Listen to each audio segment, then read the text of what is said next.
Hello guys! Good morning everyone! Ayan, so for today's video ay tara at samahan niyo po ako magluto nitong pork chop adobo in Coca-Cola. Nako guys, super yummy pala nito. Siyempre, mapapadami na naman ang kain ng 3 sons ko nito guys. Kaya kung ako sa inyo guys, try nyo na po itong lutuin at hindi kayo magsisisi. Sobrang sarap talaga nito guys. So yun nga guys, so gusto ko nga po pala kayong batiin yung aking mga new followers dyan. Ayan.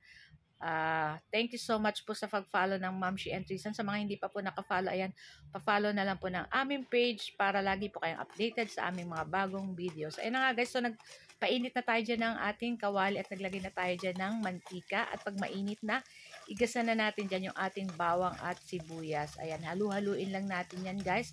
And pagkatapos nyan, ilalagay na natin dyan yung ating hinugasan syempre na pork chop. Ayan, dapat malinis na malinis yung ating mga lulutuin. Ayan, bago natin lutuin, dapat ay linisan natin ng maayos para tsak na sure na malinis yung kakainin ng ating mga anak o ng ating family. Ayan. So, 3/4 nga po pala yan guys na pork chop. Ayan. So, nagbudbud na ako dyan ng paminta. Ayan. Siyempre, dapat medyo madami-dami yung ating paminta kasi adobo nga diba?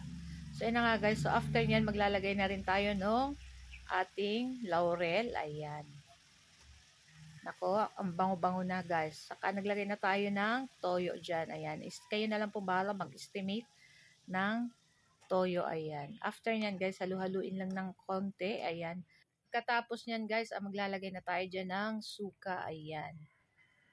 Hayaan lang natin yung suka bago ilagay natin yung ating coke. Ayan. Siguro mga 2 cups ng Coca-Cola yung nilagay natin dyan. Ayan. Hayaan lang natin yan guys kumulo. And syempre tatakpan natin yan guys para madaling lumambot yung ating pork chop dyan. Ayan. So pagkaraan ng ilang minuto, ayan, siguro mga 40 minutes. Ayan. So medyo kumonti na yung sabaw kanina. Ayan. Syempre gusto nung anak ko is may sabaw-sabaw ng konti kasi syempre para sabaw pa lang ulam na. O diba?